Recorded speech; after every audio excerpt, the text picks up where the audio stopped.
Hello, this is Paul with Reloading 123. Thank you for chiming in. This is going to be a quick tip video of how to take bullets out of the case. So what will happen is along the way you'll make mistakes and you'll ruin a piece of brass, or the primer will be messed up or something, whatever. You're going to have to pull the round back apart, and this is the very first step in how to pull the bullet out. Once the bullet's out, of course you can get the powder out, and then of course you can resize, do whatever you've got to do, but it all begins with taking the bullets out. So let me show you how to do that. This should be just a couple of minutes. Here he comes. Okay, so we're going to review a couple different types of bullet pullers. We're going to take a look at this collet style bullet puller, and I'm not sure what the heck they call this. Let's just call it a bullet puller hammer. But basically, this is a die that you chuck up into the press. This is actually a tool that you will pound, and I think they call it an inertia puller.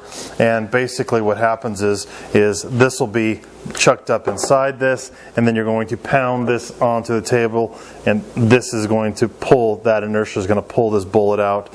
So if for rifle reloading, I really don't care for this inertia style, but boy, if you've got to do high volume, this is the only way to go. You can actually pretty quickly, if you don't drop the pieces,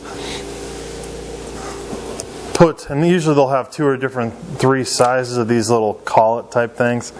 You'll put the round in here. It will grab it by the lip. You'll put it in here. You will put on your safety glasses for this process, right? And you will then make sure this is tight, and you will pound this against the table. And it takes some doing, I can assure you. Now what happens is if you hit this thing, if it's almost all the way out and you give it another solid pound, there's little, and you're probably not going to be able to see this, but there's little pieces in the bottom of this, and I can't imagine there's any way to actually see that, but there's pieces in the bottom that can leave little marks on the brass. And so what it does is the powder falls into a little cup in here, the bullet falls into a cup in which you can actually pull back out. And there's really no danger, well, there's always a danger with reloading, but there really shouldn't be any danger with this process. So what we're going to do, I'm just going to kind of show you how that works.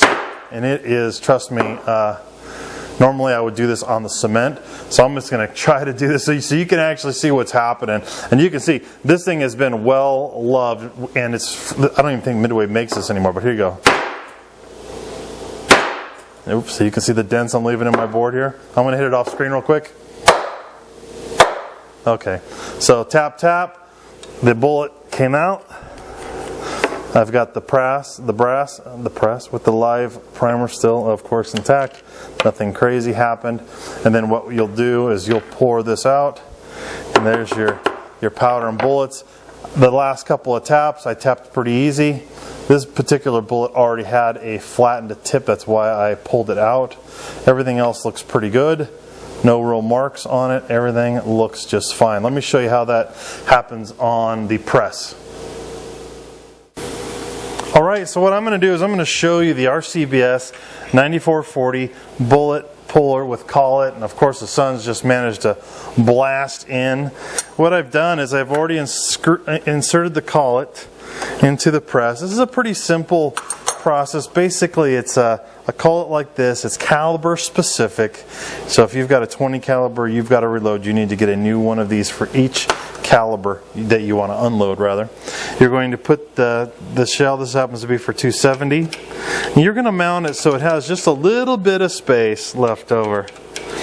This process typically leaves a mark on the bullet. It's certainly not perfect, but a lot of people feel like it's better than just hammering that thing against the bench. Now I've got this set up a little bit different because I have it set to a way that I'm hoping that maybe you can see what's going on. So this is pretty low, a heck of a lot lower than I would normally put it. But I'm going to try to do this just so you guys can get a good visual on what's happening.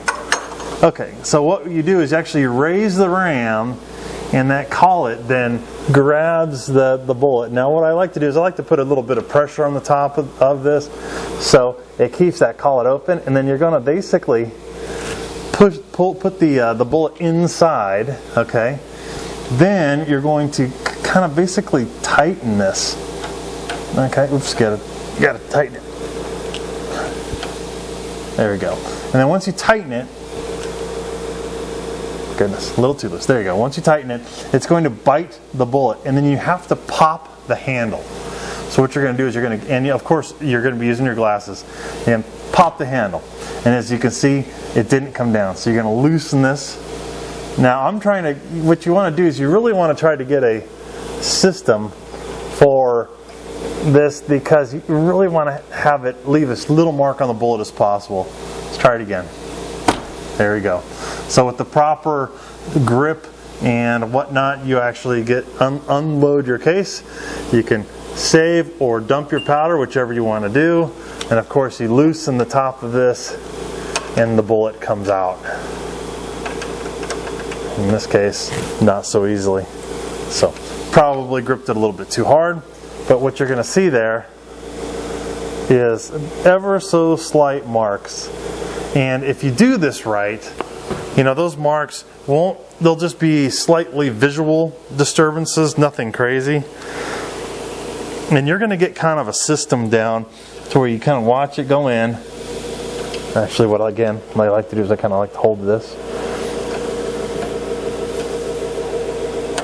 And try to grip the bullet as little as possible and pop. Nope. Again, got to loosen the top lever. Oh, there you go. Very slow it can be a slow process. If it doesn't grip the bullet, then you're going to pop. Well, again, you know, you could be trying to salvage very expensive bullets, right? Grip, pop. Kind of doing a little bit of a dance around cameras here. Seems like, in my opinion, it seems like I'm still kind of gripping it a little harder than it needs to be, but I'm trying to get the location of where I'm gripping it just right. And you can see that these two are slightly different. One more for the camera, and then we're going to call it. So I really appreciate you guys kind of chiming in. This is supposed to be a quick tip on unloading, and thanks for bearing with my my tumbler going on in the background. There you go. So once you do a couple of these, you are going to get a lot better at it, and you'll get less and less and less marks. But it's always kind of a practice makes perfect. You can see there, I think it looks like I got kind of like just 3 little marks on there. So hopefully that helps you. Hopefully you never have to use these tools, but they are availing for the reloader for obvious reasons. We mess things up, and then this is a nice way to salvage bullets. Typically these bullets, if they're too mucked up, and then I'll just use them as fouling shots. But otherwise they usually typically shoot pretty darn well. So, and this is Paul, reloading 1, 2, 3. Thanks again, you guys.